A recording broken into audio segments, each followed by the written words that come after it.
కూర్చుదాం, ప్రార్థన చేసుకుందాం. ప్రేమ కలిగిన తండ్రి, పరిశుద్ధులైన దేవానికి వందనాలు, స్తోత్రాలు. మీరిచ్చిన దివ్యమైన సమయాన్ని బట్టి మరొకసారి మిమ్మల్ని ఆరాధిస్తున్నాను, మిమ్మల్ని స్తుతిస్తున్నాను, ఘనపరుస్తున్నాను.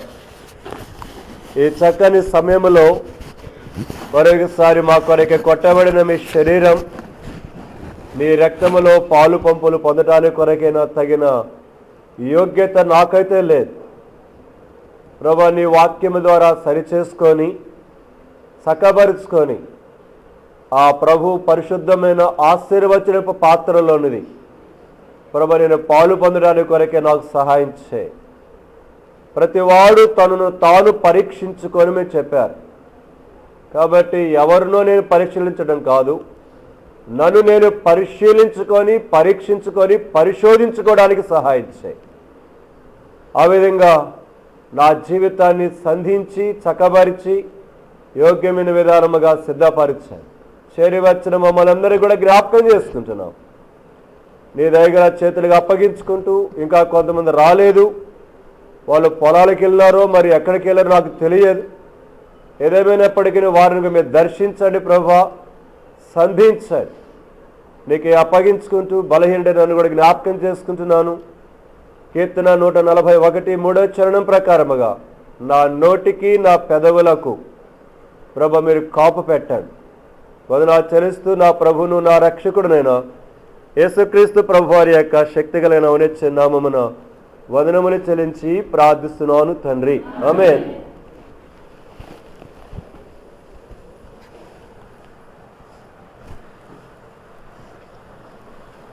సమయంలో మన భాగాన్ని చదువుకుందాం.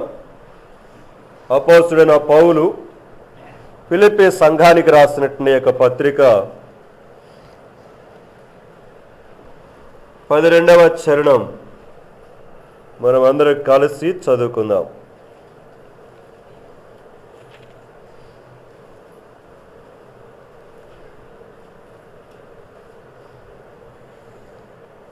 ఇదివరకే నేను గెలిచితినైనను, ఇదివరకే సంపూర్ణ సిద్ధి పొందితినైనను నేను అనుకొనటం లేదు గాని, నేను దేని నిమిత్తము క్రీస్తు యేసు చేత పట్టబడితును దానిని పట్టుకొనవలనని పరిగెత్తుచున్నాను. దేవుడు ఈ పరిశుద్ధ లేఖన భాగములను మనందరి కొరకై ఆశీర్వదించి దీవించునుగాక. ఈ యొక్క మధ్యాహ్న కాల సమయంలో దేవుని యొక్క మందిరములోనికి చేరి వచ్చిన మనమందరం ఆయన మన కొరకై కొట్టబడిన ఆయన శరీరం, మన కొరకై కాచిన అమూల్యమైన రక్తం, అది ఆ బల్ల మీద పెట్టబడింది. దానిలో రక్షించబడి మారు మనసు పొంది దేవుని కొరకై జాగ్రత్తగా చక్కగా నడుచుకునే యొక్క వారందరం దేవుని వాక్యం వెలుగులో పరిశీలన చేసుకొని పాలు పొందడానికి కొరకే అది మన మధ్యలో పెట్టబడింది. కనుక దానిలో మనము యోగ్యత అయోగ్యత అనేటి యొక్క విషయాలు ఎవరి మట్టుకు వాళ్ళం పరిశీలన చేసుకోవాలి. నా మట్టుకు నేను, నీ మట్టుకు నీవు. బలహీనులం మనం. అయితే బలహీనులను బలపరచటాని కొరకై ఆయన ఈ లోకానికి దిగివచ్చాడు. సో ఆయన మనలను బలపరచువాడు. ఆయన మనము చనిపోయేంత వరకు మళ్ళీ ఆయన ఎప్పుడు కూడా ఆ ప్రాసెస్లో ఆ యొక్క విధానములో ముందుకు వెళ్ళటానికి కొరకై ఆయన ఎప్పుడు ఇష్టపడుతూ ఉంటాడు. అయితే కొంతమంది ఎలాగుంటామంటే, మనం ఇక నేను నేర్చుకోవాల్సింది ఇంకేమీ లేదు, నేను బలం పొందేశాను, ఇక నా జీవితంలో ఇక అలాంటి యొక్క పరిస్థితులు నాకేమీ లేదు, నేను సంపూర్ణంగా అంతా దేవునిలోనికి వచ్చేసాను అనేటి యొక్క స్థితిలో ఉంటారు కొంతమంది. అది ఆత్మీయ జీవితానికి చాలా ప్రమాదకరమైనటువంటి యొక్క స్థితి అది. ఎందుకు అంటే ఆయన పరిపూర్ణతలోనికి మనం ఎదగటం అనేది అది చాలా చాలా కష్టమైంది, చాలా చాలా కష్టమైంది. అయితే అది మన జీవితంలో ఈ లోకములో ఉన్నటువంటి యొక్క ఈ పాపము, ఈ శరీరాశ, నేత్రాశ, జీవపడంబము, మన చుట్టూ ఉన్న వాతావరణం, మనలో చెలరేగే కోరికలు, ఆలోచనలు, తలంపులు, ఆశలు, వాంఛలు, ఇవన్నీ కనుక మన జీవితాలను వెనక్కి లాగుతూ ఉంటాయి. అయితే దేవుడు తన పరిశుద్ధాత్మను, అలాగనే తన వాక్యమును, అలాగనే దేవుని యొక్క సన్నిధిని, సహవాసమును, ఇవన్నీ మనకు ఎందుకు ఇచ్చాడంటే అలాంటి స్థితిలో నుంచి ఎప్పటికప్పుడు జాగ్రత్త పడుతూ మనకు అంటుతున్న మైలము నుండి మనం శుభ్రం చేసుకోవటానికి కొరకై దేవుడు ఈ ప్రక్రియను మనకు ఉంచాడు. సో అలాగనుకొని మనము కావాలని బురదలో పడకూడదు. అది జ్ఞాపకం చేసుకోండి. కావాలని బురదలో పడుతూ నేను కూడా కడుక్కోటాను అని అంటే అది బుద్ధి లేని పని అవుతుంది. అది తెలియక పిలకాని చేస్తారు కాబట్టి వాళ్ళని మనం ఏం చేస్తాము, శుభ్రం చేస్తాం. వయసు వచ్చిన తర్వాత కూడా అలాగనే తెలిసి చేస్తూ శుభ్రం చేస్తావా నువ్వు? గాడిదలాగా ఉండవు అని అంటావు పేరు పెట్టి. వాడు గాడిద కాకపోయినా గాడిదలాగా ఉండవు, ఎద్దులాగా ఉండవు అంటావు. ఎందుకు ఆ మాట అన్నావు? చిన్నప్పుడు అనలేదుగా, చిన్న పసితరమైనప్పుడు అనలేదు నువ్వు ఆ మాట, ఇప్పుడు అన్నావు. ఎందుకు? వారికి తెలుసు ఏది చెయ్యాలో చెయ్యకూడదు అనే సంగతి. ఆ విచక్షణ జ్ఞానం ఉండి కూడా చేస్తే అప్పుడు ఆ పదం వాడతాం. యేసు దేవుడు కూడా వాడాడు యెషయా 1వ అధ్యాయంలో. ఎద్దు తన కామందును ఎరుగుతుంది, గాడిద తన సొంత వాని దొడ్డి. సో ఎద్దు గాడిదగా పెట్టాడు. సో ఎద్దు కన్నా తన కామంది అర్థమవుతుంది. చూడటంతో అంత దూరం చూడటంతో ఇక్కడ మొన్న ఆ పుసులు యేసేపు వాళ్ళ దూడను కాస్తా ఉన్నాడు. ఏంది నువ్వు అక్కడే ఉండవని అన్నాను. ఆయన ఏమన్నాడు తెలుసా? నేను ఇంటికి పోతే అది వెనకాల వస్తుందంటది. మీరు గేదెలు వదిలేస్తారు కదా, వాళ్ళ దూడ అక్కడ ఉండదంటది. అది నేను ఎందుకు 2-3 సార్లు చూసిన తర్వాత నన్ను అడిగా పని మట్టు, ఏందయ్యా నువ్వు ఇక్కడే కూర్చుంటావు, ఏంది పోయి రావద్దు, ఇంటి మీద పడుకోవచ్చు కదంటే నేను చూశాను కూడా ఆయన అన్నమాట కరెక్టే కాదని. ఆయన అటు పోతున్నాడు ఇంటికి, వెనకాల మేసే చూసి ఇటు పోతుంది. నేను 2 సందర్భాలు చూశాను, 2 సార్లు చూసా. ఓహో అంతుకొని కావాలి. ఆయన ఏం చేస్తున్నాడు? మేసేంతవరకు అక్కడే ఉంటున్నాడు ఆయన. పాపం ఆయన అటు పోదాం అనుకున్నా కూడా అక్కడ దానికోసం ఉంటున్నాడు ఆయన. గమనించాలి, దానికి తన యజమానుడు అక్కడ ఉండాడో లేడో అని ఇదేం చేసుకుంటున్నది, గమనించుకుంటా ఉంది. ఇంటికి పోతే ఆయన వెనకాల పరిగెత్తుకుంటూ పోతుంది. అది మళ్ళీ అక్కడే ఉంటే మళ్ళీ అక్కడే మేస్తా ఉంది. అది ప్రేమైన వాళ్ళ పశువులను చూసి ఎన్ని పాఠాలు నేర్చుకోవచ్చు. మనల్ని పశువుగా చేయలేదు, కానీ మనం పశువు కంటే దరిద్రంగా తయారవుతున్నాం. అదే దేవుని బాధ, అదే దేవుని యొక్క వేదన. సో ఈ సమయంలో మన జీవితాలను ఒక్కసారి జ్ఞాపకం చేసుకుంటూ, నేను దేని నిమిత్తమై పట్టబడ్డాను, మరి ముఖ్యంగా రక్షించబడిన వారమైన మనం దేని నిమిత్తమై నేను రక్షించబడ్డాను, క్రీస్తు శిలువ రక్తమ చేత కొనబడ్డాను అనేది కనీసం కొంచెము కాపోయినా కొంచెమన్నా నా యజమానుడు నా కొరకై ఏం చేశాడు అని ఆ పశువులాగన్నా కనీసం చూస్తున్నావా ఆ దేవుణ్ణి? ప్రియమైన వారేరా, ఆ పశువు తన యజమాని వైపు చూసుకుంటా ఉంది, మేస్తూనే. ప్రియమైన వారేరా, ఈనాడు మనం ఎందుకండి అలాగ ఉండలేకపోతున్నాం? దేవా, నువ్వు ఎంతగా నా కొరకై క్రయధనాన్ని చెల్లించావు. నీవు నన్ను ఒక పని కోసమై, ఒక ఏర్పాటు కోసమే నా జీవితాన్ని రక్షించావు. ప్రభువా నేను ఉండలేకపోతున్నాను అని ఎప్పుడన్నా ఏడ్చావా అని? నాకు అది ఇవ్వలేదు, నాకు ఇది ఇవ్వలేదని ఏడుస్తావే కానీ ప్రభువా నేను పలానా విషయంలో తప్పిపోయాను, నేను నిలబడలేకపోయినాను అని ఏ రోజన్నా కూర్చొని ఏడ్చావా? ఆ ఏడ్చినట్టు అలాంటి రోజు ఎప్పుడన్నా నీ జీవితంలో ఉందా? లేకపోతే నీకు ఆ గోడకి ఏమీ తేడా ఉండదు.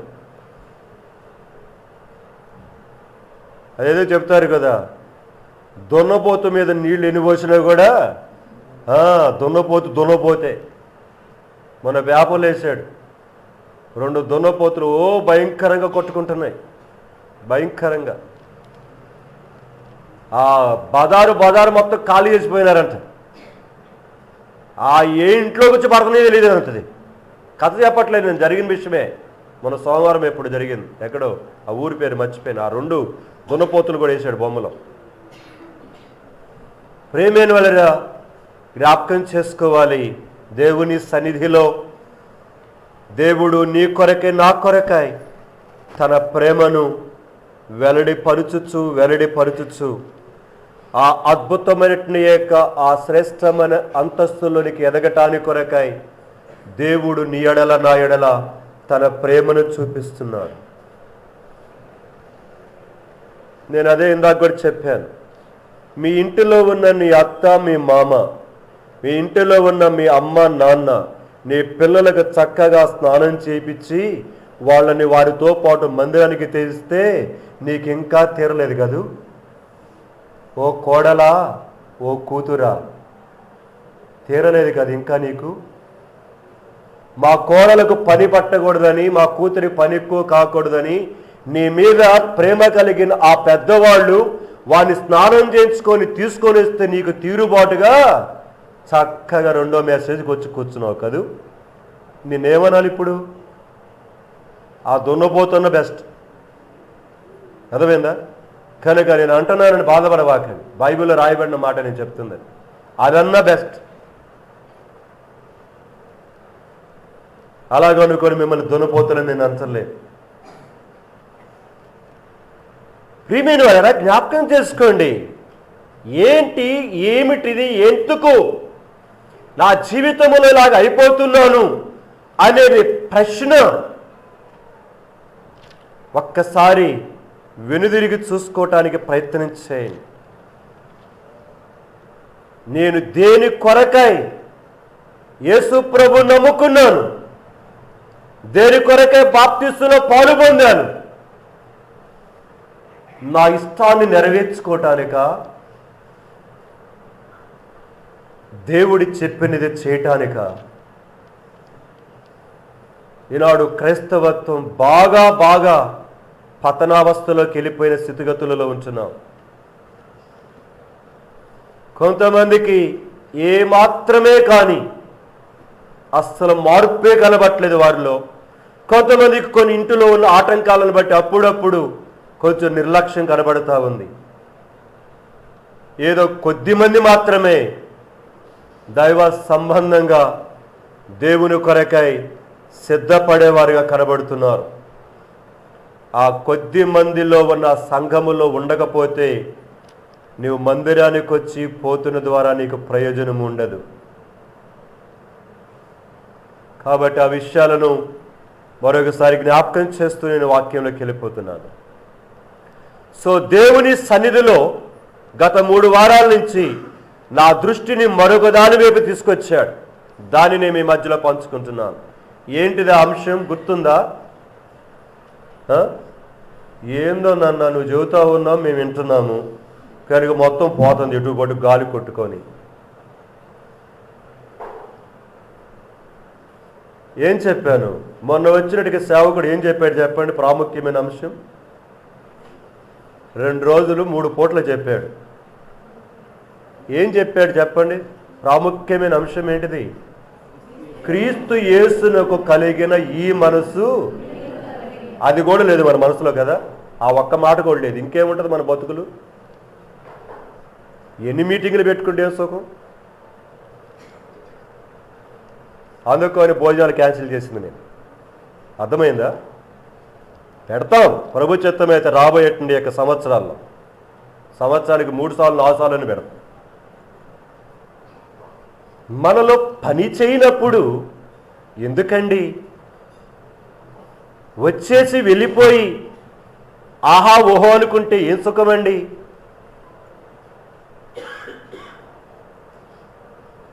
దేవుని యొక్క సన్నిధిలో ఎవరి మీద నాకు పగ కాదు, ద్వేషం కాదు. మనము కొన్ని పాఠాలు నేర్చుకోవాలి. పాఠాలు కొన్నిసార్లు బలవంతంగా కూడా నేర్పించాల్సి వస్తుంది. అగ్నిలో నుండి ఏం చేశాడంట? లాగాడు. లేకపోతే లోతు భార్య, ముగ్గురు ఇద్దరు కూతురు ఏమయ్యేవాళ్ళు? సొదొమ గొమొర్రాలో బూడిదయ్యేవాడు.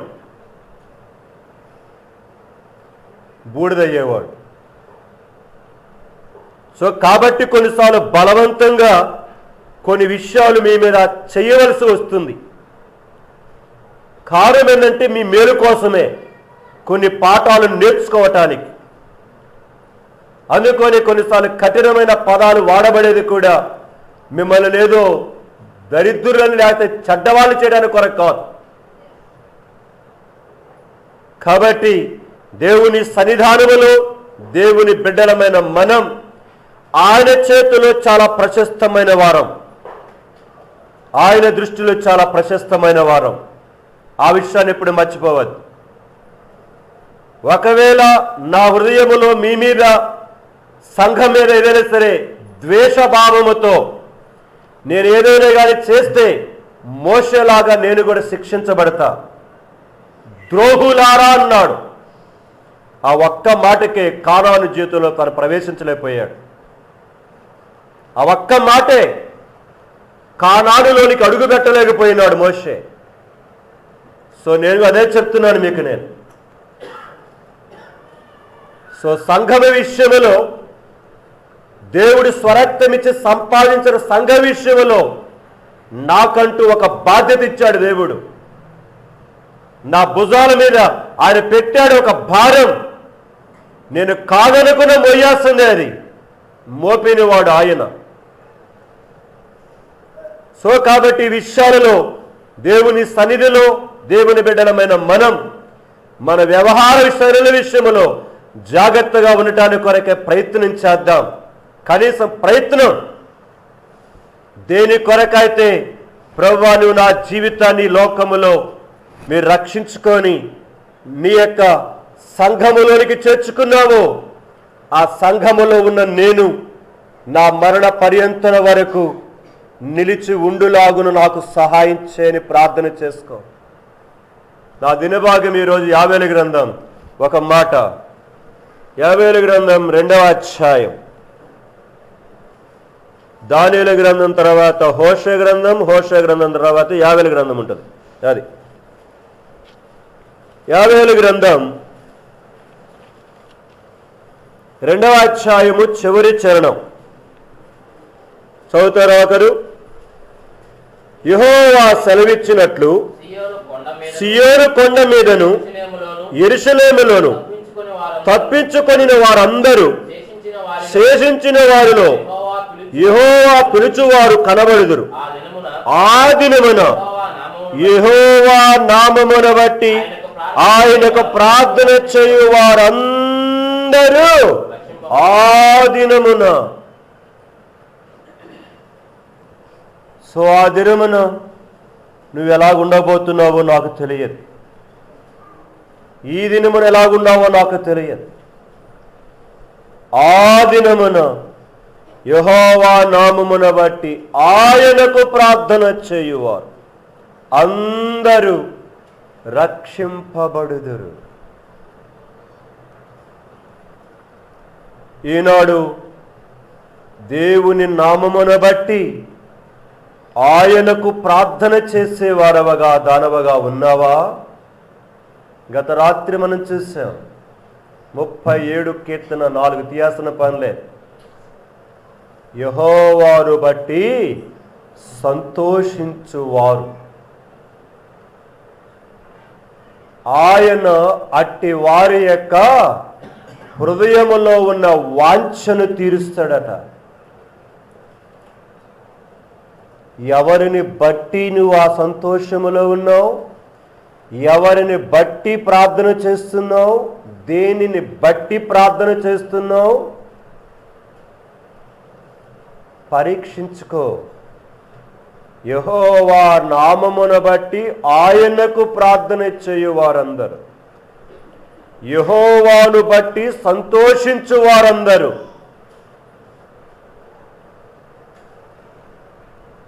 ఒక్కసారి హృదయ పరిశీలన మనము సంపూర్తిగా చేసుకోవటానికి కొరకే ప్రయత్నం చేద్దాం.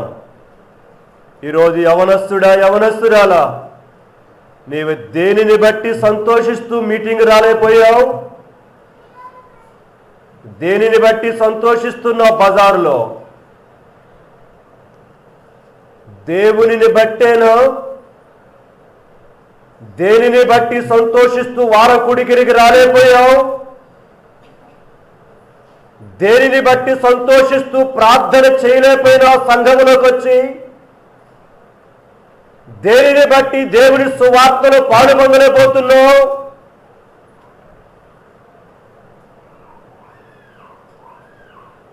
దేవుడు నీ అక్కరత తీర్చాలంటావు, దేవుని బట్టి మాత్రం సంతోషించడానికి నీవు ఇష్టపడవు. దేవుని నామాన్ని బట్టి ప్రార్థన చేయడానికి ఇష్టపడవు. ఎలాగ తీర్చబడతాయి? ఎలాగ తీర్చబడతాయి? ఎలాగ జీవితంలో దేవుడు నిజమైన సంతోషాన్ని జీవితంలో కనుక అనుగ్రహిస్తాడు? ఎప్పుడు కూడా జీవిత కాలం అంతా దుఃఖకరమైన అదే స్థితిలో వెళ్ళిపోవాలని నిశ్చయం చేసుకున్నావా? అయితే నీ ఇష్టం, అయితే నీ ఇష్టం. దేవుడి నీ జోలికి రాడు, నీ జోలికి రాడు.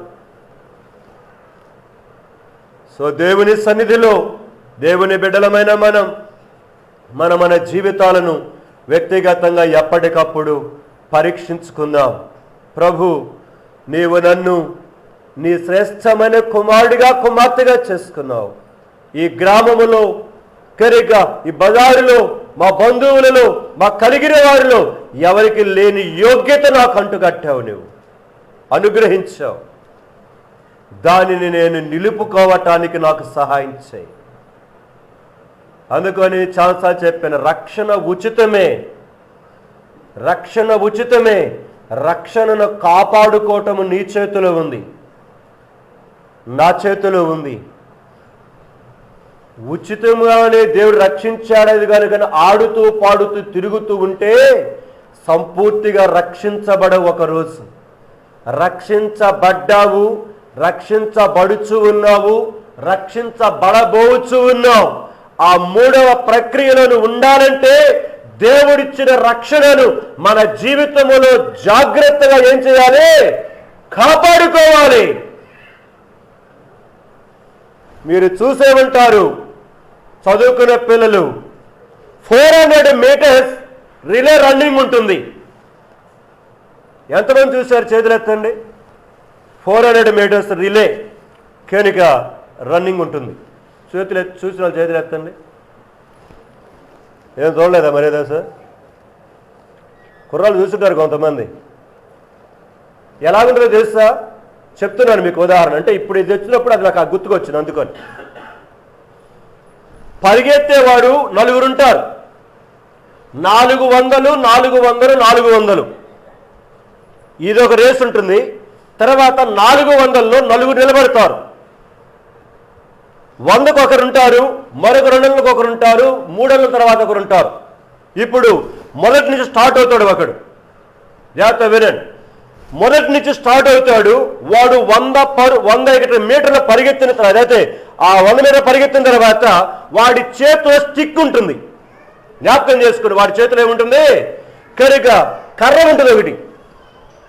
ఈ కర్రను వాడు ఏం చేయాలంటే అక్కడ ఉన్నట్టు యొక్క వాడికి వాడు పరిగెత్తుతూ ఉంటాడు. వీడి దగ్గరకు రాత దూరం ఉండదు, మెల్లిగా వాడు పరిగెత్తుంటాడు.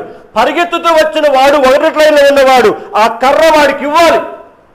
ఇచ్చిన తర్వాత కర్ర పట్టుకొని వాడు ఏం చేయాలి? పరిగెత్తాలి. కింద పడేశారంటే మళ్ళీ తీసుకున్నారు, ఏం చేయాలి వాడు? పరిగెత్తాలి. అలాగా ఆ కర్ర రెండోవాడు అయిపోయినాడు. రెండోవాడు అయిపోయిన తర్వాత కనుక మూడో వాడి దగ్గరికి వచ్చాడు. కానీ 200 మీటర్లు అయిపోయింది. ఇప్పుడు 300 మీటర్ల దగ్గరికి వచ్చాడు. వాడి దగ్గరికి వచ్చి అక్కడ ఇంకొకరు ఉంటాడు, నిలబడి ఉంటాడు. వాడికి ఆ విధంగా తీసుకుని వచ్చి కర్ర పరిగెత్తుకుంటూ జారిపోకుండా వాడికి ఏం చేయాలి? ఇవ్వాలి. దాన్ని పట్టుకున్న తర్వాత వాడు చివరి రేసులో బాగా పరిగెత్తగలిగిన వాడిని పెడతారు. ఈ ముగ్గురి కంటే ఈ చివరి వాడు ఇంకా వేగంగా పరిగెత్తేవాడు ఉంటాడనమాట. వాడు ఆ కర్రను తీసుకొని చివరికి ఏం చేయాలి? వెళితేనే రేసు గెలిచినట్టు. నీవు కూడా రక్షించబడిన తర్వాత పడేసి పరిగెత్తుతానంటే నువ్వు ఎవరవో నాకు తెలియదు, ఇంటికి పో అంటాడు. మొహమాటాలు ఏముండవు అక్కడ. ఆ రన్నింగ్ రేసులో మొహమాటాలు ఏముండవు. అయ్యో పాపం, జారిపోయాడు, జారేశారు, కింద పడేశారు కదా, నో ఎక్స్క్యూజెస్.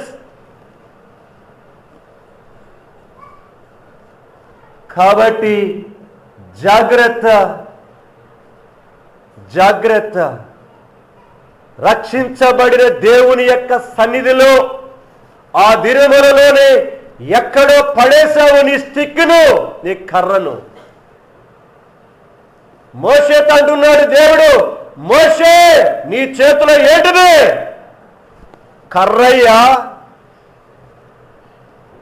తీసుకో కర్ర, వెళ్ళు ఆ ఎర్ర సముద్రం దగ్గరికి, దాన్ని కొట్టు అన్నాడు.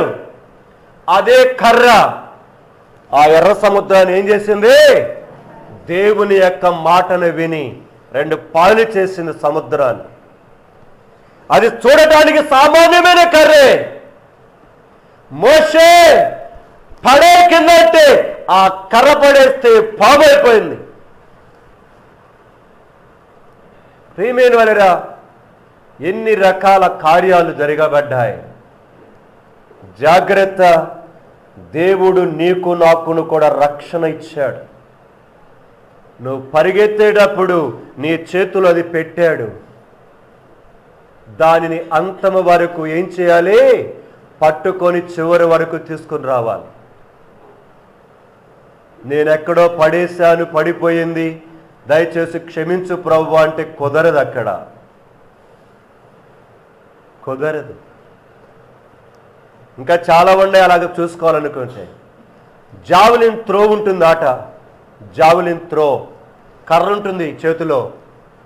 ఆ కర్ర కరెక్ట్ని యొక్క వేసేటప్పుడు ఆ రింగ్ సర్కిల్ ఉంటుంది. ఆ నిలబడినప్పుడు క్షమించండి, సర్కిల్ కాదు, ఒక లైన్ ఉంటుంది వానికి. కనుక ఆ లైన్కు అవతల ఒక అడుగు ఉండి విసిరి వేస్తేనే వాడికి దీన్ని ఏమంటారు? రెండవది, ఆ లైన్కి తర్వాత ఇలాగ 2 గీతలు గీస్తారు. ఇట్లా 2 గీతలు గీస్తారు అన్నమాట. 45 యాంగిల్స్లో ఉంటాయి 2 గీతలు. ఆ లైన్ దగ్గర నుంచి ఇట్లా లైన్ ఉంటుంది. ఆ లైన్కి ఇట్లా గీత గీస్తాడు, ఇలా గీత గీస్తాడు. ఇప్పుడు పరిగెత్తుకుంటూ వచ్చిన వాడు ఆ కర్ర తీసుకొని ఆ గీత తొక్కకుండా గీతకి యువతలే ఉండి కర్రను ఏం చేయాలి? ఈ గీతకి ఇటు పోకూడదు, ఈ గీతకి ఇటు పోకూడదు, ఈ మధ్యలోనే వేస్తేనే వాడు గెలవటానికి స్కోప్ ఉంటుంది. మూడవది, షార్ట్ పుట్ ఉంటుంది. నేను ఇవన్నీ ఆడాను కాబట్టి చెబుతున్నాను. నేను హై స్కూల్ లెవెల్ ఆడాను ఇవన్నీ, మా జాండ్రపేట హై స్కూల్లో. కనుక షార్ట్ పుట్ గుండు ఉంటుంది. కనుక గుండు ఉంటుంది. ఆ గుండుకు కనుక చిన్న రింగ్ గీస్తాడు. అక్కడ చిన్న రింగ్ గీస్తాడు. ఆ రింగులో ఉండి ఆ వ్యక్తి చేతిలో తీసుకోవాలి ఆ గుండును. ఆ రింగు దగ్గర నుంచి కూడా 2 గీతలు గీస్తాడు. ఇటు ఒక గీత ఉంటుంది, ఇటు ఒక గీత ఉంటుంది. ఈ 2 గీతల మధ్యలో ఆ రింగులోనే ఉండి నీవు ఆ బాలుని ఏం చేయాలి? ఇనప గుండని, ఇనప గుండు ఆ రింగులోనే ఉండి గిరగిరా తిరుగుతూ ఆ వ్యక్తి బయటకు ఒక్కవేళ 1 ఇంచు ఆ బయట పెట్టావంటే కాలు ఫౌల్, నెట్టి అవతల పడేస్తాడు. డిస్కస్ త్రో ఉంటుంది, గ్రింగ్ లాగట్టి యొక్క చెక్కలాగుంటుంది అన్నమాట. డిస్కస్ త్రో అంటారు దాన్ని, డిస్క్ అనమాట అది. ఆ డిస్క్ కూడా అంతే. కనుక ఆ డిస్క్ తీసుకొని చేతిలో పెట్టుకొని కనుక నువ్వు ఇలాగే వేస్తావో లేకపోతే రౌండ్ తిరిగి వేస్తావో నాకు తెలియదు. నీవు మాత్రం ఆ రింగులోనే ఉండేయాలి, ఆ గీతల మధ్యలోనే అది పడాలి. ఇలాగా ఆటల పోటీలలో కొన్ని రూల్స్ అండ్ రెగ్యులేషన్స్ ఉంటాయి. పరలోకానికి కూడా రూల్స్ అండ్ రెగ్యులేషన్స్ ఇవ్వనుకుంటున్నావా? నీవు ఎలాగ పడితే అలాగ ఆడితే పరలోకం చారు.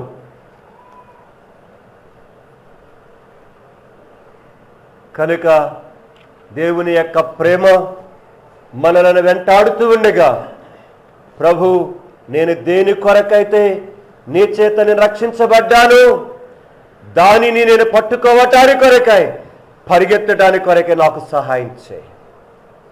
ఎప్పుడైతే నా జీవితంలో కనుక నేను అలాగైతే పరిగెడతానో అప్పుడే పరలోకాన్ని భూలోకములో నేను అనుభవిస్తా. అది 3 వారాల నుంచి నేను జ్ఞాపకం చేస్తుంది. పరలోకాన్ని పరలోకం వెళ్ళిన తర్వాత అనుభవించడం కాదు, పరలోకాన్ని భూలోకములోనే అనుభవించటం. అది దేవుడు కోరుకున్న విషయం. దేవుని రాజ్యము ఎక్కడో లేదు, మీ మధ్యలోనే ఉందన్నాడు యేసు ప్రభు. ఆ వచనాలు కూడా చూపించాను, నేను మరలా బాగానే పోవట్లేదు. మీ మధ్యలోనే ఉందన్నాడు. అంటే ఈరోజు మన మధ్యలోనే ఆ పరలోకం ఉంది. అది మన కుటుంబం మధ్యలోనే ఉంది. అది మన హృదయం, మన ఇంటిల్లోనే ఆ దేవుని రాజ్యం ఉంది. ఎక్కడో వెతుక్కోవటానికి వీలు లేదు.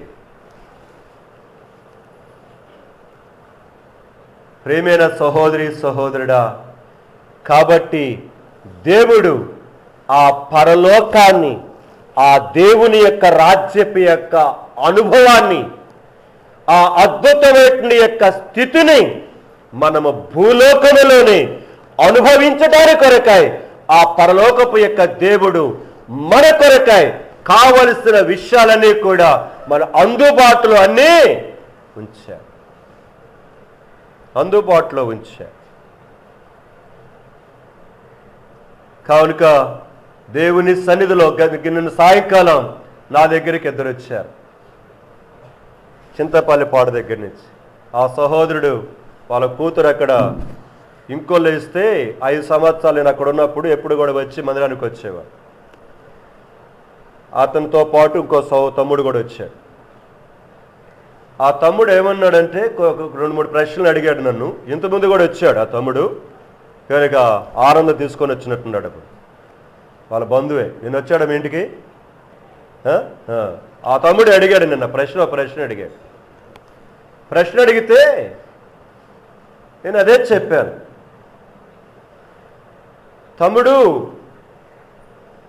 ఏదో ఎక్కడో వెతకటం కాదు, దేవుడు నీ కాళ్ళ దగ్గర వాటన్నిటినీ పెట్టాడు. ఆ ప్రశ్న ఏదో నాకు గుర్తుకు రావట్లేదు. అడిగాడు, పరలోకం ఎక్కడో కాదు ఉంది, ఇక్కడే ఉంది. అయితే మన జీవితాన్ని మనము పరలోకం చేసుకుంటాము, నరకలోకం చేసుకుంటాము అనేది అది నీ చేతిలోనే ఉంది, అది నా చేతిలోనే ఉంది. దేవుడు కావలసిన వాటన్నిటినీ కూడా వనరులు ఏం చేశాడు, సమకూర్చి పెట్టాడు అని చెబుతూ నేను ఒకటే మాట అన్నాను, ఏసేపుకి ఆ రోజుల్లో ఏ బైబిల్ ఉంది తమ్ముడు అన్నా. ఏసేపుకి, ఎస్తేరుకి, మొర్దెకైకి, దానియేలుకు, హనన్యా, మిషాయేలు, అజరియాలకు ఏ బైబిల్ ఉంది ఆ రోజు? ఏ సేవకుడు చెప్పాడు వాళ్ళకి? ఏ చర్చి ఉంది వాళ్ళకి? ఆ మాట అనేసరికి తమ్ముడు మాట్లాడలేదేక. వాళ్ళు ఎక్కడికి వెళ్ళినా దేవుణ్ణి వారితో పాటు ఏం చేశారు, వారి హృదయములో, వారి భుజాల మీద ఆ దేవుణ్ణి మోసుకుంటూ వెళ్ళారు కనుకనే దేవుడు వాడిని మోస్తూ వెళ్ళాడు. ఇక మాట చెప్పేసరికి ఏం మాట్లాడలేదు తమ్ముడు. చాలాసార్లు మనకి చాలా ప్రశ్నలు వస్తాయి. ప్రశ్నలకు సమాధానం ఒక్కటి కానీ దేవుడు చెబితే మళ్ళా నోరెత్తాం, మళ్ళా నోరెత్తాం. ఇంకో ప్రశ్న రాదు మనకి. కనుక దేవుడు మన నోరును ముయించాలనుకుంటే ఒకే ఒక్క ప్రశ్న సమాధానం చెప్తే చాలు ఆయన. ఇంకా మళ్ళీ ఏ ప్రశ్న కూడా మన హృదయం రాదు. మన జీవితంలో దేవుడు మన నోరు మూపించలేక కాదు, నోరు మూపించగలడు. మనకు తెలుసు యోబు జీవితంలో ఉన్న పరిస్థితులు. చెప్పటం అడగటం ప్రారంభించాడు. ప్రారంభిస్తే నోటి మీద వేలేసుకుంటానన్నాడు. ఏంటంటే అక్కడ నోటి మీద వేలేసుకు ఒక్కసారి మాట్లాడా ఏదో బుద్ధి లేక, 2 సార్లు మాట్లాడా బుద్ధి లేక, ఇక నేను మాటలాడను అన్నాడు. ఇక నేను మాట్లాడను, నువ్వేదైనా చెబుతావంటే చెప్పు, నేను వింటా. 38 నుంచి 39, 40 దేవుడు ప్రశ్నల వర్షాన్ని కురిపించాడు. అక్కడ చెప్పు చెప్పు అన్నాడు. ఏం చెబుతాడు? అందుకని నోటి మీద వేలేసుకొని. కాబట్టి ప్రియమైన వాళ్ళరా, నీకున్న సమస్య నాకున్న సమస్యను బట్టి ఒకవేళ ఏదో అనుకుంటూ దేవుడు అట్లా ఉంటాడు ఇట్లా ఉంటాడు అని అనుకొని మనము వాగటమే కానీ, ప్రియమైన వాళ్ళరా, దేవుడు ఒక్క ప్రశ్న వేస్తే మరలా మన దగ్గర నుంచి జవాబు రాదు.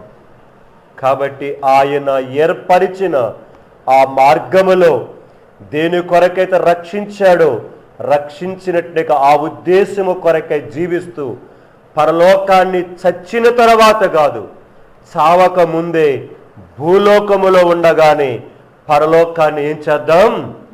అనుభవిస్తూ చావటానికి సిద్ధపడదాం. అలాగా అనుభవిస్తూ ఆ మృత్యువు కొరకు ఎదురు చూద్దాం. అలాగా అనుభవిస్తూ ఆయన రాకడ కొరకై ఎదురు చూద్దాం. అలాంటి యొక్క మనసుతో ఆ దేవుణ్ణి ఎదుర్కోవడానికి కొరకే సిద్ధపడదాం. ఇది లోకానికి లేదు, లోకస్తులకు లేదు. ఈనాడు నీకు ఇచ్చాడు, నాకిచ్చాడు. ఆయన శిలువ రక్తము చేత విమోచించబడిన మన చేతులలో ఆ శ్రేష్టమైన అంతస్తును దేవుడు పెట్టాడు. ఈనాడు చాలా కుటుంబాలలో 100కి 1-2 అంతే. కనుక వారి కుటుంబాలలో అలాగా పరలోకాన్ని భూలోకములను చూడగలుగుతున్నారు. అలాగా వ్యక్తిగతంగా చూసుకుంటే కనుక ఏ 10-20 మంది మాత్రమే, అంతే. అంతకంటే ఎక్కువ మంది కనబడరు. నేనేదో చెప్పాల్సిన పని ఆ లెక్కలు మీకు తెలుసు. ఆ సంగతి ఎవరి అంతరాత్మకు వాళ్ళకి తెలుసు. సో జీవితంలో భూలోకములోనే పరలోకాన్ని అనుభవించుట అంటే ఏంటిదో మనం జ్ఞాపకం చేసుకుంటూ 2 వారాల క్రిందట మీకు ఒక విషయం జ్ఞాపకం చేశా. మార్కు సువార్తల నుంచి గుర్తుందా? కనుక ఒక్క చెయ్య కలిగి పరలోక రాజ్యంలో ప్రవేశించటము మేలు కలిగి, ఒక్క కాలు కలిగి పరలోక రాజ్యంలో ప్రవేశించటం మేలు, ఒక్క కన్ను కలిగి దేవుని రాజ్యములో ప్రవేశించటము మేలన్నాడు. కాబట్టి దేవుని సన్నిధిలో ఒకవేళ మన శరీరం మనల్ని అభ్యంతర పరచుచున్నట్లయితే, శరీరములో ఏ భాగము ద్వారా దేవుని రాజ్యానికి దూరం అవుతున్నావో ఆ భాగమును తీసివేసుకొని దేవుని రాజ్యానికి ప్రవేశించటానికి కొరకు సిద్ధపడని చెప్తాడు అక్కడ. ఈరోజు నేను ఇంకో మాట తీసుకోబోతున్నా. భూలోకములోని పరలోకం అనుభవించటం అంటే కుంటివాడిగానో గుడ్డివాడిగానో ఊచ చేతులు కలిగిన వాడిగానో ఈ లోకములో జీవిస్తూ రెండు కాళ్ళు కలిగి పాపము చేసేవాడి కంటే, రెండు కళ్ళు కలిగి పాపము చేసేవాడి కంటే, రెండు చేతులు కలిగి పాపమును రొల్లుకునేవాడి కంటే అవిటివాడిగా, కుంటివాడిగా, గుడ్డివాడిగా ఆ ఉన్న కొంచెములోనే నెమ్మది కలిగి ఉండేవాడు ధన్యుడు. నిక్ జువోవిచ్, ఆస్ట్రేలియన్, రెండు చేతులు లేవు, రెండు కాళ్ళు లేవు. మీరు ఎంతోమంది చూస్తుంటారు టీవీలలో. ప్రేమైన వారిని జ్ఞాపకం చేసుకోవాలి. అతడు ఈరోజు ప్రపంచంలో కొన్ని కోట్ల మందికి ఇన్స్పిరేషన్, కొన్ని కోట్ల మందికి, వేల మందికి కాదు, కోట్ల మందికి. మన భారతదేశం కూడా 2 సార్లు వచ్చాడు ఆయన. ప్రేమైన వారరా, తను కూడా అనుకున్నాడు నా జీవితం ఏంటిదని. స్కూల్లో అడ్మిట్ చేయడానికి పంపిస్తారట, ఏ స్కూల్ వాళ్ళు కూడా పంపించారట అతన్ని. మా స్కూల్లో చేర్చుకో, మా స్కూల్లో చేర్చుకో, మా స్కూల్లో చేర్చుకో. ఆస్ట్రేలియా అతని బోర్న్ కనుక, పుట్టుక బోర్న్ కనుక ఆస్ట్రేలియా. ప్రస్తుతం ఇప్పుడు లాస్ ఏంజల్స్లో ఉంటున్నాడు, అమెరికాలో. మీరు జ్ఞాపకం చేసుకోవాలి. ప్రేమైన సహోదరి సోడు, ఏ స్కూల్ వాళ్ళు కూడా పర్మిట్ చేయలేదట. అప్పుడు ఆ తల్లిదండ్రులు ఒక లెటర్ కోర్టుకి పెట్టారు. అంతే, కోర్టు పర్మిషన్ ఇచ్చింది. విత్ కోర్టు పర్మిషన్ తోటి స్కూల్లో జాయిన్ చేశారు. స్కూల్కి వెళ్ళిన కాడి నుంచి ప్రతి ఒక్కరు ఎగతాళి చేస్తున్నారట. నీకు లేవు కదా ఇవన్నీ, నీకు 2 చేతులు ఇచ్చాడు, 2 కాళ్ళు ఇచ్చాడు. అయితే ఈరోజు 2 చేతులు ఇచ్చిన, 2 కాళ్ళు ఇచ్చిన వాటిని దేని కొరకు వాడుతున్నావు?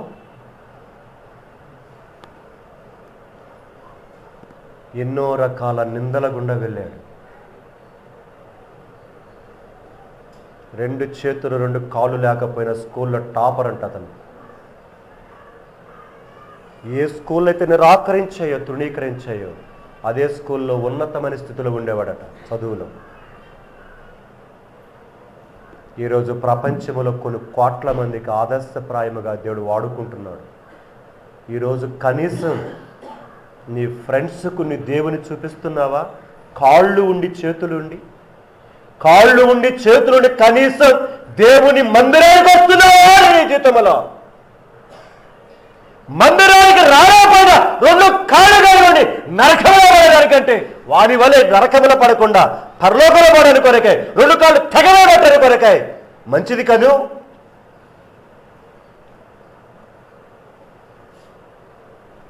ఎక్కడ తిరుగుతున్నావు? ఏం చేస్తున్నావు? సరే, నా భాగానికి వస్తాను. ఈరోజు నేను తీసుకున్నటువంటి యొక్క భాగం రండి, లూకాసు సువార్త.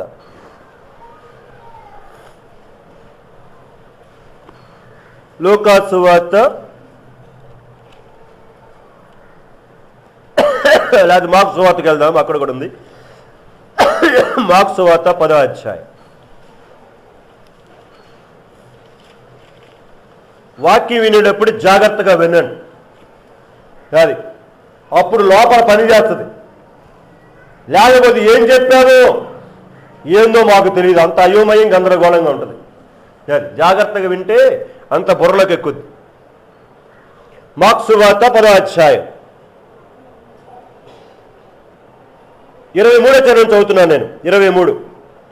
అప్పుడు యేసు చుట్టూ చూచి ఆస్తిగలవారు దేవుని రాజ్యములో ప్రవేశించుట ఎంతో దుర్లభమని తన శిష్యులతో చెప్పాను.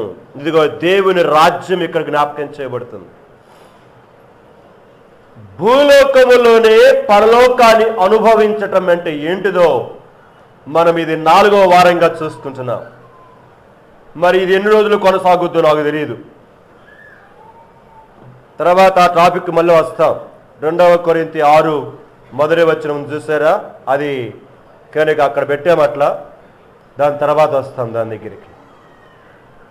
సో ప్రియమైన వాళ్ళరా, ఇక్కడ అంటున్నాడు ప్రభుని యేసుక్రీస్తు వారు, అప్పుడు యేసు చుట్టూ చూశాడట.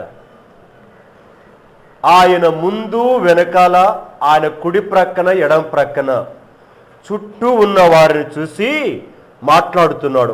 ఆస్తి గలవారు దేవుని రాజ్యములో ప్రవేశించుట ఎంతో దుర్లభము అని తన శిష్యులతో చెప్పాను. జాగ్రత్తగా దేవుని వాక్యాన్ని అర్థం చేసుకోవాలి. ఆస్తి కలిగి ఉండటము తప్పు కాదు. దేవుని వాక్యాన్ని జాగ్రత్తగా అర్థం చేసుకోవాలి. ఆస్తి కలిగి ఉండటము తప్పు కాదు. ఒకవేళ తప్పే అయితే మరి అబ్రహాముకి ఎంత ఆస్తుంది, యాకోబుకి ఎంత ఆస్తుంది, దావీదుకి ఎంత ఆస్తుంది చూడండి. మొదటిది అబ్రహాం దగ్గరికి వెళ్దాం. ఆదికాండం 13వ అధ్యాయం మొదటికి ఇక్కడ చూద్దాం. 13వ అధ్యాయము వచనము 2 నుంచి మొదటి నుంచి చదవండి. అబ్రాము తనకు కలిగిన సమస్తమును తన భార్యను వెంటబెట్టుకొని ఐగుప్తులో నుండి నెగబునకు వెళ్ళెను. అబ్రాము వెండి బంగారము పశువులు కలిగి బహుధనవంతుడై ఉండేను. గమనించాలి. ఇప్పుడు మనం చదువుకున్న మార్కు వార్త 10వ అధ్యాయము 23వ వచనం. ఒకవేళ మనం అనుకున్న ఆలోచన ప్రకారం అయితే అబ్రహాము కూడా పరలోకానికి ఏం చేయకూడదు, వెళ్ళకూడదు, అంతే కదా. ధనవంతులు పరలోక రాజ్యములో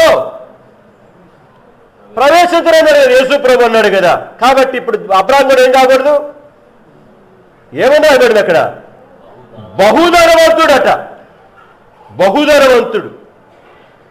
మరి ఇప్పుడు యేసుక్రీస్తు ప్రభు చెప్పిన వారి ప్రకారంగా అబ్రహాం కూడా పరలోక రాజ్యం పోడు. ఇంకో వచ్చిన చూద్దాం. ఆదికాండమే 25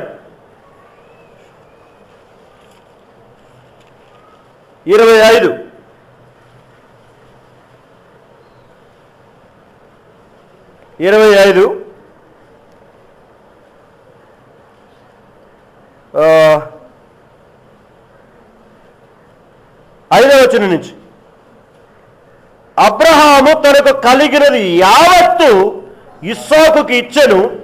అబ్రహాము తన ఉపపత్నుల కుమారులకు బహుమానమునిచ్చి తాను సజీవుడై ఉండగానే తన కుమారుడు ఇస్సాకు నొద్ద నుండి తూర్పు తట్టుగా తూర్పు దేశమునకు వారిని పంపివేసెను. గమనించాలి. అబ్రహాము బ్రతికిన సంవత్సరములు 175. బహు ఆస్తి చివరికి తన కుమారునికి ఇచ్చేశాడు. తన ఉపపత్నులకు బహుమానాలు ఇచ్చేసేసాడట. వాని తూర్పు దిక్కుకి పంపించేసాడు. ప్రియకి జ్ఞాపకం చేసుకోవాలి. ఇప్పుడు అబ్రహాము కూడా ఆస్తిపరుడే. అయితే అబ్రహాము యొక్క మనసు ఆస్తి మీద లేదు. అది అక్కడ నేర్చుకోవాల్సిన పాయింట్. అబ్రహాము ఆస్తిపరుడే, కానీ అబ్రహాము మనసు హృదయం మాత్రం ఆ కేవలము ఆస్తి మీదనే లేదు. ఈరోజు మనం ఎట్లుంటున్నాం,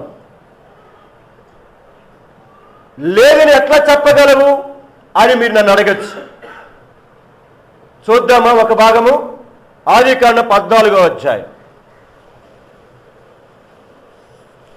ఆదికాండం ఏదో గుడ్డెద్దు చెలువన్నట్టుగా పోకూడదు. ప్రతి దానికి మన ప్రశ్న వేసుకొని దేవుని వాక్యం సమాధానం చూసుకుంటే మనకు కలిగి దేవుని వాక్యం అంత ఖచ్చితమైన మనకు అర్థమవుతుంది.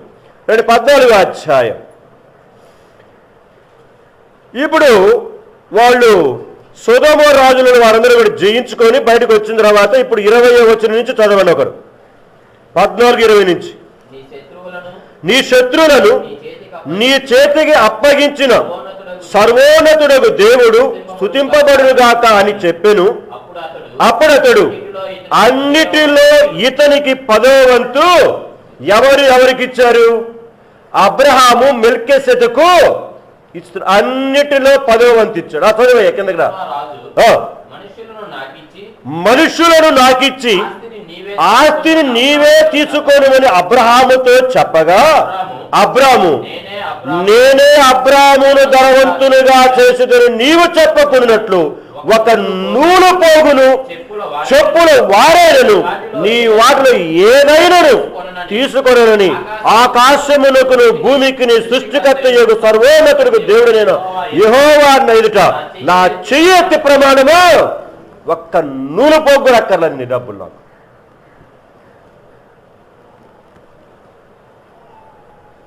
ప్రేమ చెయ్యెత్తి ప్రమాణం చేసి చెప్తున్నాడు దేవుని దగ్గర, నీ ఆస్తి నువ్వే తీసుకో. ప్రేమైన వలరా ఆస్తి మీద మమకారమ కలిగిన వాడైతే ఆ మాట ఎందుకంటాడు? ఈరోజు మనం చూస్తున్నాం ప్రపంచంలో స్విట్జర్లాండ్ బ్యాంకుల్లో లక్షల కోట్లు ఉన్నాయి, ఇంకా లక్షల కోట్లు సంపాదిస్తున్నారు. వేల కోట్లున్నాయి, ఇంకా వేల కోట్లు సంపాదిస్తున్నారు. ప్రపంచంలో ఉన్న డబ్బు అంతంట 10 మంది దగ్గరే ఉందంట. 10 అంటే 10% మంది దగ్గరే. అదే నేను చెప్తున్న విషయము కథ కాదు, ఇది జరిగిన ప్రస్తుతం ఉన్న విషయం. ప్రపంచంలో ఉన్న ఎన్ని కోట్ల కోట్ల కోట్ల కోట్ల రూపాయలు ఉందో ఆ కోట్ల కోట్ల కోట్ల రూపాయలు అనేవి కూడా 10% మంది దగ్గరే ఉన్నాయి. అంటే మిగతా 90% మంది దగ్గర డబ్బులు వాళ్ళు ఏం చేశారు? అది ఏం చేశారు మీరు చెప్పుకోండి.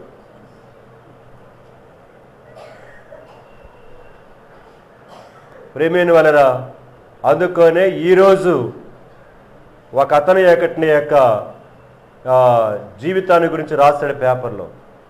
అతనే డైనమైట్ ఇన్వెంటర్, నోబుల్ బహుమతి ఉంది చూశారు. ఆ నోబుల్ బహుమతిని కనుక ఏర్పాటు చేసిన వాడు కనుక డైనమైట్ అనే ఒక పేలుడు పదార్థాన్ని కనుక్కున్న రోజంటే ఈరోజు పేపర్లు వేసాడు. ఇంకా 2-3 వేసాడు, కానీ ఆ ఒక్క విషయమే జ్ఞాపకం చేస్తున్నాను. ఆ డైనమైట్ ఎలాగుంటుందంటే మీరు ఆ చేసిన తర్వాత దాన్ని తీసుకొని ఒక 10 అంతస్తుల బిల్డింగ్లో కనుక దాన్ని కానీ తీసి అట్లా వేశారంటే మొత్తం 10 అంతస్తుల బిల్డింగ్ కింద పడుతుంది మొత్తం. అలాంటి పేలుడు పదార్థం అది. దాన్ని కనుక్కున్నాడు ఆయన. ఆల్ఫ్రెడ్ నోబెల్ అంటారు అతను. నోబెల్ అంటారు, గొప్ప సైంటిస్ట్. అతని గురించి చాలా విషయాలు ఉన్నాయి, కానీ ఒకటే నేను చివరిగా చెప్పి ముగిస్తాను. ఆయన గురించి రకరకాలుగా వారిద్దరు అన్నదమ్ముళ్ళు జరిగిన విషయం చెప్తున్నాను. తను దాని ద్వారా సంపాదించిన కోట్ల కొలది ఆస్తి మొత్తాన్ని ఏం చేశాడో తెలుసా? తనకు ఆ భయంకరమైన పేరు అప్పటికే ఉంది. ఎందుకంటే ప్రపంచాన్ని నాశనం చేసే మందు నేను కనుక్కున్నాడని చెడ్డ పేరు ఆయనకు వచ్చేసింది. డైనమైట్ నోబెల్ అంటారు అతన్ని. కాబట్టి చెడ్డ పేరంతా పోవాలంటే నేనేం చెయ్యాలని తీర్మానం చేసుకున్నాడో తెలుసా? తన ఆస్తి మొత్తాన్ని కూడా బ్యాంకులో డిపాజిట్ చేసేసి ప్రపంచంలో ప్రతి సంవత్సరం ప్రపంచం యావత్తు శాస్త్రవేత్తలు వైద్య రంగంలో కానీ, ఆర్థిక రంగంలో కానీ, మ్యాథమెటిక్స్లో కానీ, సైన్స్లో కానీ ఇలా కొన్ని వింగ్స్ ఉన్నాయి. దానిలో ఎవరు ప్రపంచ ప్రఖ్యాతిగాంచిన వారుగా తెలుస్తారో వారికి ప్రజెంటేషన్గా ఆ ఆస్తి మొత్తములో మీరు వారికి ఏం చేయండి? ఖర్చు పెట్టండి అని ఆయన మొత్తాన్ని కూడా దానికి డొనేట్ చేసేసాడు. డబ్బు మొత్తాన్ని తనకంటూ పైసా ఉంచుకోలేదు.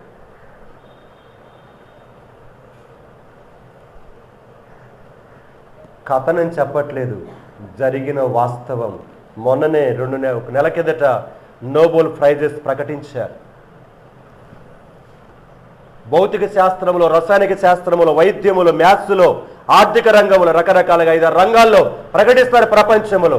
వారందరికీ అతను సంపాదించిన డబ్బుల నుంచి ఏం చేస్తారు? ఇస్తూ ఉంటారు. ప్రియమైన సహోదరుడు జ్ఞాపకం చేసుకోవాలి. అబ్రహాం తన జీవితంలో నీ ఆస్తిలో నాకు నూనె పోగు కూడా అక్కరలేదు. అందుకొనే పరలోకానికి ప్రవేశించాడు. అందుకొనే పరలోకాన్ని ప్రవేశించాడు.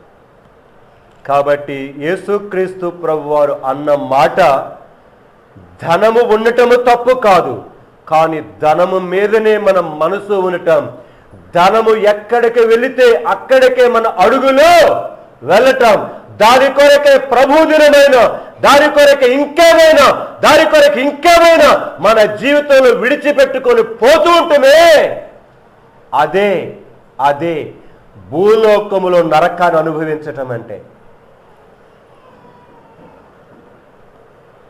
ఎప్పుడైతే జీవితంలో ఆ దాని మీద మక్కువ, ప్రేమ ఆ విధముగా జీవితంలో లేకుండా, అది ఎంతవరకు ఉండాలో అంతవరకు ఉండటానికి కొరకే జీవితంలో దాని మీద నీ జీవితంలో కట్టికమైన నిర్ణయం చేసుకుంటావో, అప్పుడే ప్రారంభమవుతుంది విశ్వాస జీవితంలో భూలోకములోనే పరలోకం. చేసినది అబ్రహాం. అందుకొని భూలోకములోని పరలోకాన్ని తన జీవితంలో ఆస్తి విస్తరిస్తూ ఉన్నా తనను ఆస్తి ఏమి చెయ్యగలేకపోయింది. ఆస్తి ఎంతగా బహుగా విస్తరిస్తున్నా ఆస్తి తనను కదల్చలేకపోయింది. ఈ మధ్యాహ్నకాల సమయంలో ఎందుకో తెలుసా మన జీవితంలో భూలోకంలో పరలోకాన్ని అనుభవించలేకపోతున్నాం? కారణం అదే. అందుకొని చెప్పాడు, ఆస్తి గల వారు దేవుని రాజ్యంలో ప్రవేశించుట దుర్లభం, దుర్లభం. అందుకొని ఎబ్బోకు రేవు దగ్గర యాకోబు ఒక్కడే నిలిచిపోయాడు. 32వ అధ్యాయం ఆదికాండములో ఒక్కడే నిలిచిపోయాడు. తన భార్యలను, తన పిల్లలను, తన ఉపపత్తులను, తన గొర్రెలను, తన బర్రెలను, తన ఒంటెలను, తన గుర్రాలను, తన మొత్తాన్ని ఏం చేశాడు? పంపించేశాడు. ఎబ్బోకు రేవు దగ్గర ఒంటరి వాడిగా నిలబడి అంటున్నాడు, నీవు నన్ను ఆశీర్వదిస్తేనే కానీ నేను నిన్ను విడిచిపెట్టనన్నాడు. ఎందుకంటే అప్పటి వరకు తాను అనుకుంటూ వచ్చాడు, మా మామ నన్ను ఒట్టి చేతులతో పంపించేసేట్టుకున్నాడు అనుకోని తన జీవితంలో చేసినట్టుగా పనులు అక్కడ మనం చూస్తాం. 31, 32 తర్వాత చూసుకోండి, అవన్నీ చూసుకుంటే టైం అవుతుంది, అందుకని చెప్తున్నాను. అయితే ఇప్పుడు చాలా విస్తారమైన ఆస్తి సంపాదించేశాడు. సంపాదించి ఇంట్లో నుంచి మేనమామ ఇంట్లో నుంచి బయటకు వెళ్తుంటే మేనమామ కొడుకులకు కన్ను కొట్టింది. రే వీడు ఎక్కడి నుంచో వచ్చి మన ఇంట్లో ఆస్తి మొత్తం ఏం చేస్తాడు, వీడు దోసుకొని పోతున్నాడు రా, దోసుకొని పోలా ఆయన అనుకుంటూ ఎమ్మడబడ్డారు. యాకోబు ఎమ్మడ 3 కిలోమీటర్ 4 కిలోమీటర్ దూరం ఉన్న ఆస్తి మొత్తం లైన్ నిలబెడితే, ఇక్కడి నుంచి పచ్చూరు దాకా లైన్ ఉందన్నమాట. గొర్రెలు బర్రెలు మొత్తం నిలబెడితే మన ఆస్తి ఎంత ఉంటుంది? 2-3 ఉంటే కొన్ని కిలోమీటర్లు.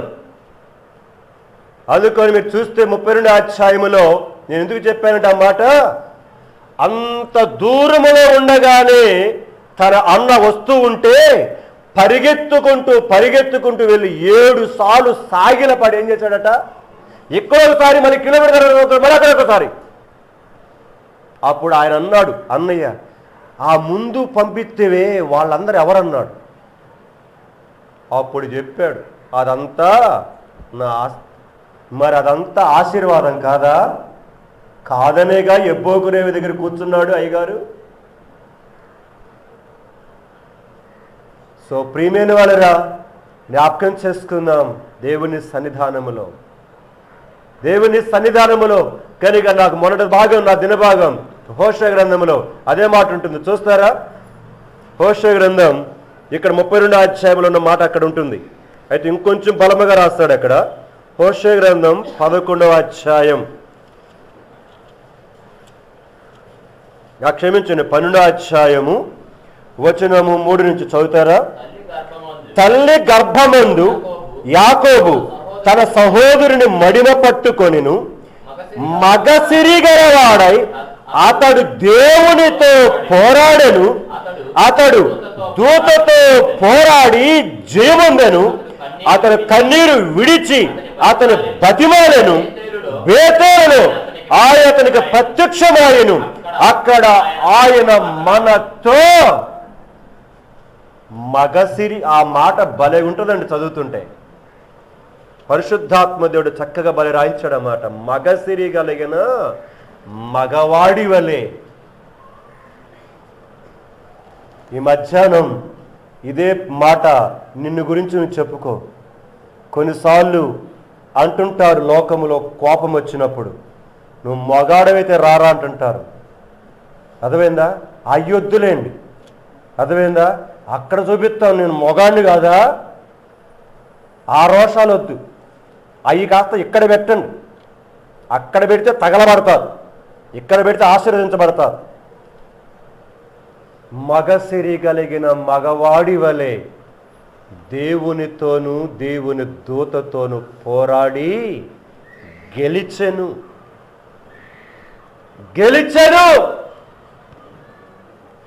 నీవు నన్ను ఆశీర్వదిస్తేనే. అవును, నీవు ఏదనుకుంటున్నావు ఆశీర్వాదం? మన దృష్టి అంతా వేరేగా ఉంది. అందుకొని భూలోకములోనే మనం పరలోకాన్ని అనుభవించలేకపోవటానికి కారణం అదే. మన దృష్టి అంతా ఏకాడికి గొర్రెల మీద బర్రెల మీద కనుక వాటి మీద వీటి మీద ఉంటుంది మన దృష్టి. మన జీవితంలో ఆశీర్వాదం అంటే అవే అనుకుంటున్నాం.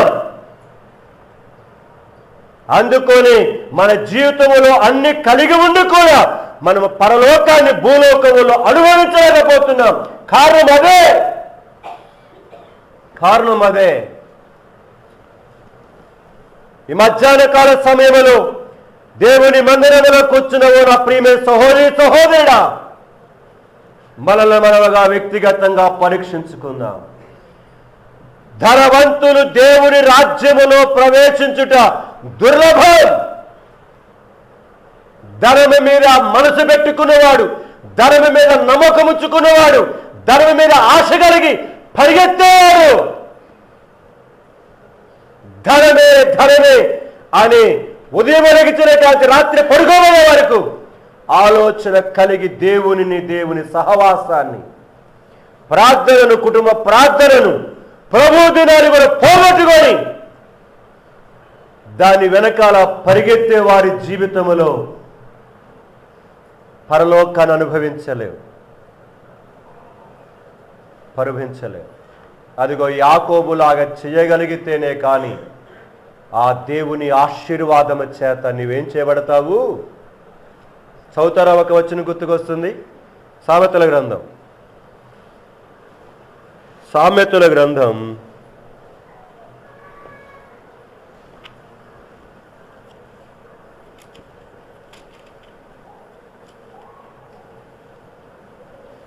10వ అధ్యాయం 22 చదవండి ఒకరు.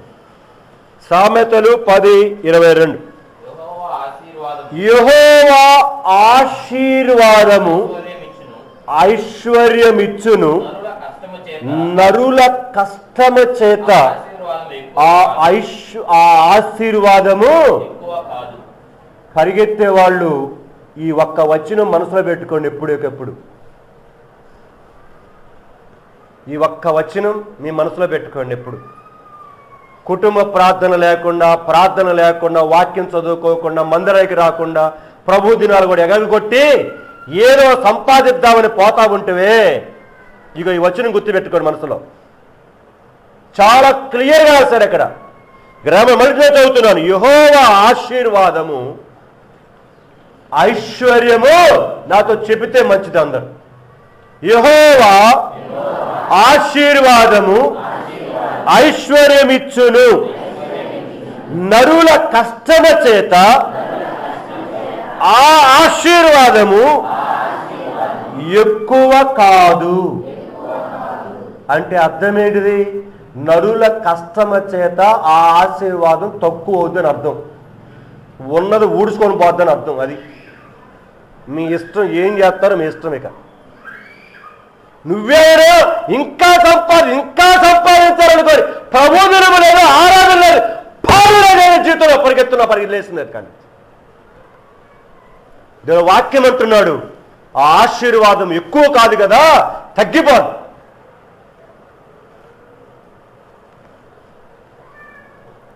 ఎందుకండి లోకస్తులాగా పరిగెడుతున్నావు? ఎందుకయ్యా నీ జీవితం పరిగెడుతున్నావు? ఎందుకు ఎక్కువయ్యేదాని కొరకే ప్రయాసపడు. కనుక ఎంత చక్కని మాట రాస్తున్నాడు అక్కడ. కాబట్టి ఆయన ఆశీర్వాదము వలనే ఆ ఐశ్వర్యం ఏమవుతుంట ఎక్కువ అవుతుంది. నరుల కష్టార్జితాన్ని బట్టి కాదు. అలాగనుకొని కష్టపడకుండా ఇంట్లో కూర్చొని రేపు నుంచి అన్న చెప్పాడు కదా వాక్యం, కాబట్టి రేపు నుంచి సాయంకాలం నుంచి పనికి పోను, ఏం చేయను, దేవుడు ఇది ఎత్తాడంట, కూర్చోబెట్టండి చేస్తే నోరు మూసుకొని పనికి పోంటాడు దేవుడు. మళ్ళీ అవేందా, నోరు మూసుకొని కాలేజీకొని పనికి పో అంటాడు. ఆ ఆకులు ఆకాశ పక్షులు ఒకరు అన్నాడంటే ఇట్లనే, ఆకాశ పక్షులను పోషిస్తున్నాను కదా కనుక గడ్డిని చూడన్నాడు కదా. ఎక్కడ చదువుదాం ఆ మాట తీసుకొని అన్నాడంట ఒకడు. మనకి చాలా వస్తే ఆ వాక్యాలు భలే దొరుకుతాయి మనకి. వాళ్ళు అన్నాడంట, చదువుదాం మత్తయి సువార్త 6వ అధ్యాయం చూడండి. అక్కడ 8వ వచనం నుంచి ఆకాశ పక్షులు చదవండి, 25 నుంచి. అందువలన నేను మీతో చెప్పునదేమనగా, ఏమి తిందుమో ఏమి త్రాగుదుమో అని మీ ప్రాణమును గుచ్చి అయినను, ఏమి ధరించుకుందుమో అని మీ దేహమును గుచ్చి అయినను చింతింపకుడి. ఆహారము కంటే ప్రాణమును, వస్త్రము కంటే దేహమును గొప్పవి కావా? ఆకాశ పక్షులను చూడుడి, అవి విత్తవు, కోయవు, కొట్లలో కూర్చుకొనవు, ఆయనను మీ పరలోకపు తండ్రి వారిని పోషించుతున్నాడు. మీరు వాడి కంటే శ్రేష్ఠులు కారా? మీలో ఎవడు చింతించడం వలన తన ఎత్తును మూడెక్కు చేసుకొనడు? వస్త్రములను గుచ్చి మీరు చింతింపనేలా? అడవి పువ్వులు ఎలాగ ఎదుగుతున్నావో ఆలోచించడానికి కష్టపడవు, వడకవు. ఆయనను తన సమస్త వైభవముతో కూడిన సొలొమోను సహితము వీటిలో ఒక దాని వరకు అలంకరించవలేదు. నేరుండి రేపు పొయ్యిలో వేయబడు. అడవి గడ్డిని దేవుడిలాగా అలంకరించిన ఎడల అల్ప విశ్వాసులారా, మీకు మరి నిశ్చయముగా వస్త్రములు ధరింపజేయును కదా. ఈ వాక్యం చదివి అన్నాడంట, ఆకాశ పక్షులు చూడమన్నావు, గడ్డిని చూడమన్నావు అని కూర్చొని తీసుకొచ్చి పెట్టి అంటున్నాడంట దేవుని దగ్గర. తీసుకొచ్చి పెట్టి నేను కూడా అట్టనే కూర్చుంటానట. చూశారంట దేవుడు ఏమి ఇయట్లేదంట. మళ్ళీ దేవుడి దగ్గర అడుగుతున్నాడంట, ఏంది నువ్వే రాయించింది వాక్యంలో చెప్పు అంటున్నారట. సరే వాడిని 60 అలిసిపోయిన దాకా చూశాడంట దేవుడు. అలిసిపోయిన దాకా చూసి అన్నాడంట, మానవుడికి కళ్ళిచ్చిన వాడెవడు అన్నాడంట. మానవుడికి కాళ్ళిచ్చిన వాడు ఎవడన్నాడట.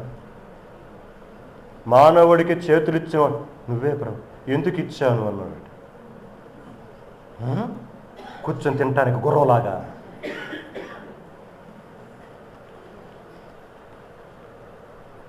ప్రేమైన వాళ్ళ జ్ఞాపకం చేసుకోవాలి. ఇక్కడ నేను చెప్పే ప్రాముఖ్యమైన విషయం ఏంటంటే, దేవుని యొక్క కొరకు నువ్వు వెచ్చించే సమయం, అది మందిరము కానీ నీ వ్యక్తిగతంగా కనుక నీ కుటుంబపరముగా కుటుంబములో దేవుని కొరకే చేసే ఆ పనుందు చూసావు, ఆ పరిచర్యందు చూసావు, దానికి ఆటంకకరముగా ఉండకుండా నీ పనిని ఏం చేసుకో. అప్పుడు నీ కష్టార్జితాన్ని నేనేం చేస్తాను, దీవిస్తా. అంతేగాని ఆకాశ పక్షులు గూళ్ళో కూర్చుంటాయి కాబట్టి నేను కూడా గుర్రంలాగా గూట్లో కూర్చుంటాను, కుదరదు. దేవుడు ఆకాశ పక్షుల కంటే భూ జంతువుల కంటే మనలను శ్రేష్ఠులుగా చేశాడు. ఈ సృష్టిలో ఉన్న భూమి మీద మానవులమైన మనలను పెట్టి దేవుడు మానవుడిని ఈ భూమి యావత్తు మీద ఒక కిరీటముగా దేవుడు చేశాడు. కీర్తన 8వ అధ్యాయం ఉంటుందన్నమాట. ప్రియమైనవారురా, ఒక మకుటము కలిగిన మహారాజులాగా దేవుడు నిన్ను భూలోకంలో పెట్టాడు. అలాంటి స్థితి దేవుడి నీది, సామాన్యమైన స్థితి కాదు. అందుకొని భూలోకములో ఏవి చెయ్యలేని వింత వింతైన కార్యాలు మానవుడు చేయగలుగుతున్నాడు. ఎక్కడి నుంచి వచ్చిందనే? పక్షులు చేయలేవే, జంతువులు చేయలేవే, ప్రాకు పురుగులు చేయలేవే. దేవుడు నిన్ను నన్ను కూడా ఒక అద్భుతమైన సృష్టిగా చేశాడు. ఈ చిన్న కరిగ మెదడు ఈ లోపల పెట్టాడు. ఈ చిన్న హృదయం దేవుడు లోపల పెట్టాడు. ఈ చిన్న చేతులు ఇచ్చాడు, ఈ చిన్న కాళ్ళు ఇచ్చాడు, చిన్న నేత్రాలు ఇచ్చాడు, ఈ చెవులు ఇచ్చాడు, నోరిచ్చాడు, ముక్కిచ్చాడు, ఈ శరీరం ఇచ్చాడు. నువ్వు చిత్ర విచిత్రాలు చేయరాని లోకములో.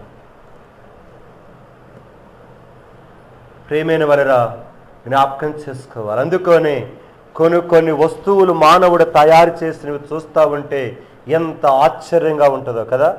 ఒకప్పుడు ఫోన్తో మాట్లాడాలంటే అక్కడ దాకా పరిగెత్తుకుంటూ ఏడదాకా ఆ ఇంట్లో ఉంటుంది, ట్రింగ్ ట్రింగ్ ట్రింగ్ అని మొగుద్దే. అక్కడ దాకా పోయే లోపల చూస్తాడు దాగిపోద్ది అక్కడ. ఇప్పుడు అక్కడ దాకా పోయే పనిలే. విమానంలో పోతున్న నీ చేతిలో ఉండొచ్చు, సముద్రంలో పోతున్న నీ దగ్గరే ఉంటుంది, బస్సులో పోతున్న నీ దగ్గరే ఉంటుంది, బండి మీద పోతున్నా కూడా హలో ఇక్కడ గుద్దేయటం వెళ్ళాను.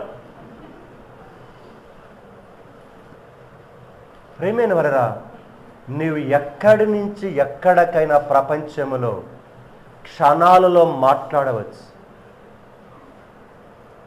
మనుషుని యొక్క బ్రెయిన్లో నుంచి తీసుకొచ్చాడు దేవుడు ఇవన్నీ. ప్రియమైన వారికి జ్ఞాపకం చేసుకోవాలి. దేవుని సన్నిధిలో కష్టపడండి, పని చేయండి.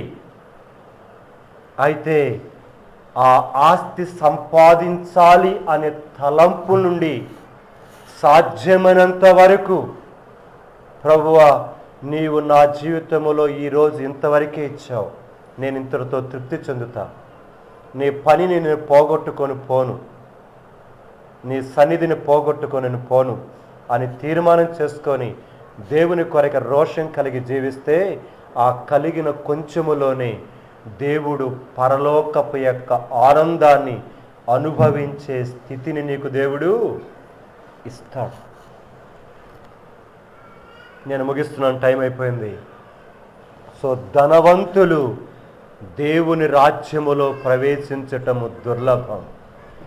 కనుక చిట్ట చివరిగానే జ్ఞాపకం చేస్తున్నది, నీ ధనము సంపాదించాలన్న ఆశ, ఆ కోరిక, వాంఛ నీకు, నీ కుటుంబానికి, నాకును, నా జీవితానికి, ఇక్కడ చేరిన మనకును, మన కుటుంబాలకును భూలోకములోనే పరలోకాన్ని అనుభవించలేకుండా ఆ డబ్బు ఎక్కడ ఆటంకకరముగా వస్తూ మన జీవితంలో ప్రశాంతత లేకుండా, నెమ్మది లేకుండా, సమాధానం లేకుండా మొత్తాన్ని దోచుకొని పోతా ఉందో ఆ డబ్బు, దాని కొరకే క్షమాపణ కోరుకో. సో నరుల కష్టార్జితమును బట్టి ఆశీర్వాదం అన్నాడు. ఆశీర్వాదం ఎక్కువ కాదు. సో ఒక్క మాట మనసులో పెట్టుకొని మన పరిశీలన చేసుకుంటూ, ప్రభు నా చేతులారా నేనే నా జీవితాన్ని నరకంగా చేసుకుంటున్నాను, నా కుటుంబాన్ని. ప్రభు నీ వాక్యం ద్వారా జ్ఞాపకం చేస్తూ వచ్చావు. పరిస్థితులు ఎలాగున్నప్పటికీ నా జీవితాన్ని ఆ డబ్బు మీద ఆ మనసు ఉన్నది, దానిని బట్టి నీ మందిరానికి రాలేకపోతున్నాను, నీ సన్నిధిలో కూర్చోలేకపోతున్నాను, కుటుంబంతోటి ప్రార్థన చేసుకోలేకపోతున్నాను, సువార్తకి వెళ్ళలేకపోతున్నాను, నన్ను క్షమించని చిన్న ప్రార్థన చేసుకో. తప్పనిసరిగా దేవుడు నీ చిన్న కుటుంబములో, నీ పేదరికమైన చిన్న కుటుంబములో దేవుడు ఆ సంబంధమైన ఆనందాన్ని కుమ్మరిస్తాడు, నింపుతాడు. అట్టి కృప దేవుడు నీకు నాకు దయచేయునుగాక. రెండు మోకాల మీదకి వద్దాం. ఒక్క నిమిషం మనంగా పరిశీలన చేసుకొని పరీక్షించుకుందాం. ఎవరి వైపు చూడవద్దు, అనాలోచకంగా ఉండవాకు. అంతకంటే వచ్చావు, వచ్చిన తర్వాత వాక్యాన్ని విన్నావు, వినిన తర్వాత వాక్యానికి లోబడుతున్నామా లేదా పరీక్షించుకో.